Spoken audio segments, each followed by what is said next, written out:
Lionel Rousseau. Musique qui a été mixée dans les années 80 par Thierry Bretagne himself, je tiens quand même à le préciser. Absolument. Mais j'étais au platine. Voilà. J'étais au platine. Vous avez fait ça aussi. 90.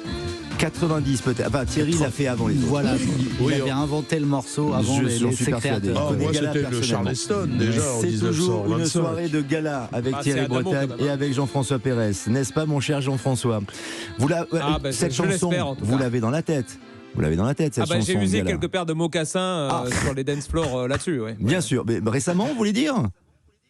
Moi, jusqu'à récemment, si vous voulez. Jusqu'à récemment, parce que c'était votre anniversaire hier et que vous l'avez donc apparemment, je n'ai aucune information, mais bien fêté, bien célébré. Je tiens à remercier Cyril de la Morinerie qui a réussi à nous sauver une coupette de champagne ici. Parfait, c'est parfait. Ah oui, 25 ans, ça se fête quand même. Et on pense à Cyril qui est un peu grippé. Je précise que certains confrères français présents au Qatar ont réussi à trouver de la bière. Donc, à tout hasard, j'ai quelques noms à disposition de Jean-François en cas de étant donné besoin. que nous sommes en tant que médias soumis à la loi E20, je préférerais qu'on évite de parler trop d'alcool, s'il vous plaît, à l'antenne ou avec modération, en effet. Jean-François Pérez, les dernières nouvelles des Bleus, car aujourd'hui, vous avez pu les rencontrer. Oui, conférence de presse et entraînement ouvert 15 minutes. Alors débutons par l'entraînement, même si évidemment on voit pas grand-chose. Il faut quand même souligner que 2 joueurs n'étaient pas là ce soir. Il s'agit de Dayo Upamecano qui apparemment a pris un petit refroidissement à cause de la clim. Vous savez que c'est toujours notre problème ici. Même les joueurs sont atteints par ce problème, sachant qu'en plus les températures ont quand même, on va dire, baissé ces derniers jours. On est passé de 30 degrés à 22, 23, on va dire. Donc voilà pour Upamecano. Bon, rien de grave a priori pour lui.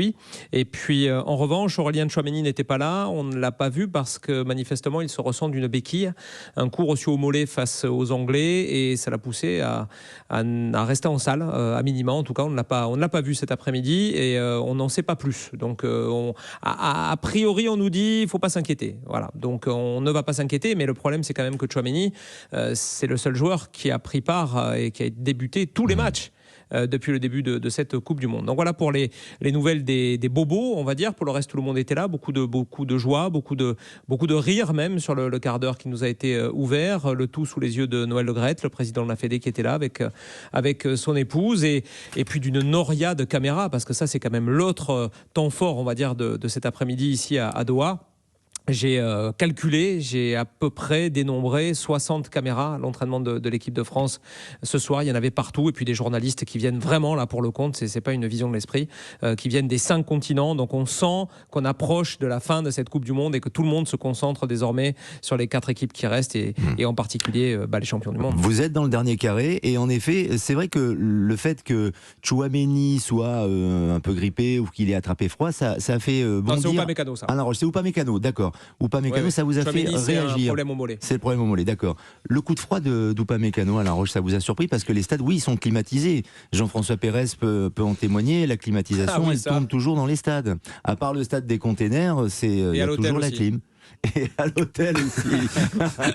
Au petit-déj le matin, il fait moins 12. Non, on est toujours un peu inquiet quand des joueurs titulaires et aussi performants qu'ils le sont depuis le début de la compétition ont des petits bobos, alors que ce soit la grippe, oui, mais quand vous avez la grippe, vous êtes toujours un peu fatigué, un peu diminué. Ah donc, sur des matchs aussi importants, oui, on s'inquiète un petit peu, oui, parce qu'il y a des remplaçants. Bon, si Upamecano n'est pas en grande forme, Konaté peut remplacer. Je serais plus inquiet pour un Tchouaméni au milieu de terrain, parce qu'il n'y a pas beaucoup de remplaçants. En tout cas, ils ne l'ont pas démontré. Jean-François Pérez, alors parmi les joueurs valides également et qui comptent, il y a Raphaël Varane qui est venu en conférence de presse.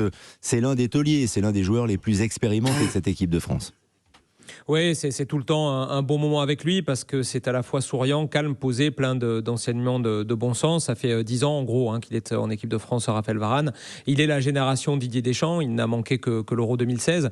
Alors à chaque fois, on lui pose des questions un peu justement sur l'évolution des choses, de l'équipe, comment il voit tout ça. Lui, le maître mot cet après-midi, c'était chasser l'excès de confiance. Il a vraiment dit qu'il fallait se méfier de cette équipe du Maroc parce qu'on n'écarte pas, on va dire, la Croatie. Il y avait eu 0-0 au premier tour. La Belgique qui a été battue par le Maroc, l'Espagne, le Portugal. Et voilà, ça ne peut plus être un hasard désormais. Donc si le Maroc est là, vraiment, on va se garder de tout excès de confiance. Et puis on l'a interrogé aussi sur ce fameux objectif des demi-finales qui a été atteint. Vous savez, c'est Noël Le Graët qui l'avait dit. Demi-finale, voilà, il faut que l'équipe de France soit là au rendez-vous. Elle est au rendez-vous. Vous savez que Didier Deschamps désormais à la main pour la suite de son aventure et Jacques en parlera dans une petite vingtaine de minutes. Mais qu'en pense Raphaël Varane? Où en est-il avec Didier Deschamps? Écoutez, surtout la formule à la fin. Écoutez quand même Raphaël Varane, c'est un signal très fort que le vice-capitaine a envoyé cet après-midi à propos de Didier Deschamps. Je pense qu'on a déjà réalisé une belle compétition. Maintenant, l'objectif de départ, c'est la gagne. Après, évidemment, c'est déjà une satisfaction d'être en demi-finale. C'est pas une chose facile. On sait, comme je l'ai dit, que le niveau est très élevé, que chaque match est très disputé. Mais réussir à être dans le dernier carré, c'est déjà une belle performance. Mais voilà, le seul vrai objectif, c'est la gagne. Et, on est des compétiteurs et c'est vraiment ce qu'on souhaite.